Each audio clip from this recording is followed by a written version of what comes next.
De 35 ex o actuales gobernantes que fueron sindicados en los Pandora Papers, resulta que hay 14 ex o actuales mandatarios en América Latina, uno de ellos en Ecuador. María Paz Gervis, decana de la Facultad de Ciencias Sociales y Jurídicas de la UISEC, nos acompaña y quisiera comenzar preguntándote ¿cómo reaccionaron los medios, cómo reaccionaron los políticos frente a la revelación de estas 14 sociedades financieras opacas, por decirlo de alguna manera, que tenía Guillermo Lasso, el actual presidente de Ecuador? ¿Cómo se reacciona? Porque él también ha hecho una defensa diciendo yo me desprendí de la mayoría de todas estas y en las otras que quedan, la verdad es que no tengo nada que ver. Buenas tardes, buenas noches, Mónica, y a todos quienes nos escuchan. Un gusto para mí estar aquí. Bueno, pues evidentemente este nuevo anuncio de estos Pandora Papers y de todo lo que está detrás de eso tiene una repercusión inmensa a nivel político, ¿no es cierto? Además llega un momento coyuntural en que el Ecuador se está planteando, y precisamente desde el Ejecutivo, una iniciativa por un incremento de impuestos importantísima, donde se vería afectada a la clase media casi siempre, también a la clase más alta, pero por sobre todo a la inmensa clase media. Entonces el impacto a nivel político es elevadísimo, pero yo creo que es importante diferenciar el análisis entre lo que es un nivel político y un nivel jurídico y financiero o económico. ¿Y cuál es esa diferencia que harías tú? Porque en algunos países, en algunas veces las revelaciones han tenido efecto solo político, a veces político y jurídico, y otras veces también económico. Entonces, ¿cuál es la diferencia de lo que tú crees que va a ocurrir en Ecuador con un presidente que dice la verdad es que yo cumplí con la ley que se creó en la época del correísmo más y yo en verdad me deshice de todo y no tengo nada que ver con las pocas sociedades que quedan? Claro que sí. Voy a empezar por lo más fácil, que es el nivel jurídico, ¿no es cierto? Porque ahí no hay mayor discusión. La existencia de cuentas offshore, de paraísos fiscales, no son en sí mismo una ilegalidad. ¿Qué implican estas empresas o estas constituciones, como tú ya mencionaste un poco en la introducción, ¿no es cierto? Simplemente son territorios donde la carga impositiva es bajísima o nula inclusive, ¿no es cierto? Pero ¿qué pasa? Que al no tener esa obligación de declarar, existe una cierta sombra sobre los orígenes del dinero. Y ahí es donde se da mucho paso a la ilegalidad. Entonces, el tener una cuenta offshore no implica que estás cometiendo algo ilegal. Claro. Siempre y cuando no estés evadiendo impuestos, que es otro elemento importante, ¿no es cierto? En el caso ecuatoriano, que yo puedo hablar al respecto, nuestra normativa exige que tú declares impuestos sobre todas las ganancias, inclusive aquellas generadas fuera del país. Entonces, lo que habría que ver es si es que dentro de esas cuentas offshore igual se declaró como ganancias o como riquezas en el país. Eso es algo que tendrá que demostrar, ¿no es cierto? Y vámonos a la parte política, que quizás es la más compleja y donde no me atrevo a decir qué va a pasar, pero podemos al menos anticipar algunas variables que son reales.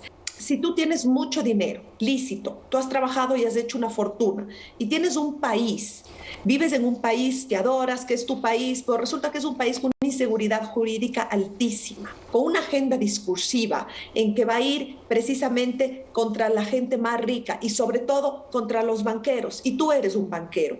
Mi pregunta es, y después, se genera una serie de reformas jurídicas encaminadas casi que con título y apellido.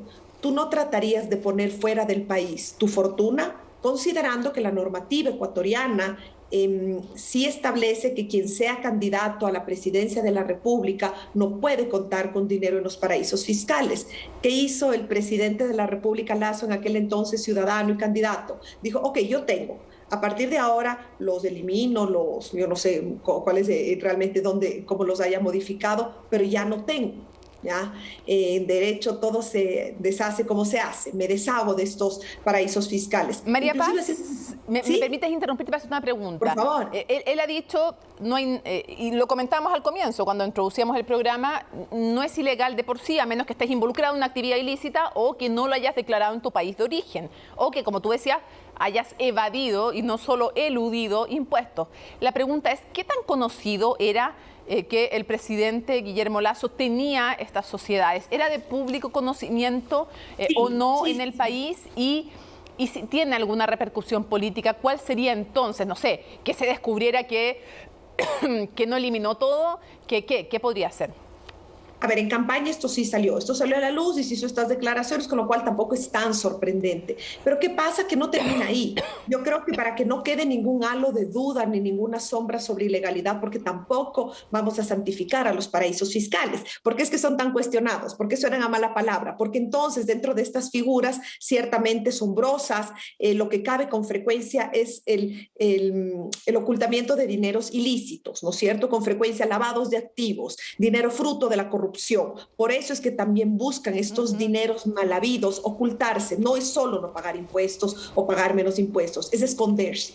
Entonces, lo que sí es importante aquí es la transparencia. Yo creo que los órganos judiciales tienen que hacer su trabajo. Okay. Todo esto se tiene que comprobar, la licititud y la carga impositiva que haya generado estos dineros. Políticamente, ¿qué puede pasar? Que cae muy mal. Que cae muy mal en un momento donde tenemos el 70% de la población económicamente activa en el desempleo o en la informalidad. Esto es dramático. Lo que se está viviendo en el Ecuador es una pobreza monstruosa, donde se han incrementado las diferencias de clase social, donde tenemos muchísima migración, donde tenemos muchísima mendicidad por todos los factores de conocimiento público, ¿no es cierto? Y entonces por ahí mirar que estas clases súper privilegiadas, fruto del trabajo honesto, seguro, presumamos la buena fe, yo creo que es así, pero que tuvieron estos privilegios nuevamente para poder salir del país, cae mal. Claro, y no sé cuál sea la consecuencia, pero como mínimo puede generar, podría verse afectada ese inmenso apoyo que tiene el presidente de la República. Sí. El presidente Lasso tiene un apoyo de alrededor del 70%, algo poco común en el Ecuador.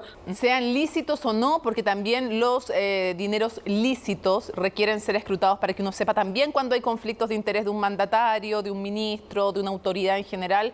Aunque sea de origen lícito, uno necesita poder escrutarlo como ciudadano y por eso son tan dañinos los paraísos fiscales como tú mencionabas. Y además porque si quienes tienen fortunas lícitas no pusieran plata en paraísos fiscales, los paraísos fiscales serían mucho más débiles también para los fines ilícitos, ilegales, como terrorismo, narcotráfico, crimen organizado. No existirían si no se juntaran fondos lícitos e ilícitos, obviamente, que terminan trabajando de alguna manera para fortalecer y no para debilitar los paraísos fiscales, que es lo que muchos esperamos. Quiero agradecerte muchísimo que nos hayas acompañado justamente desde Ecuador. María Paz Giervis, ha sido un gusto conversar contigo.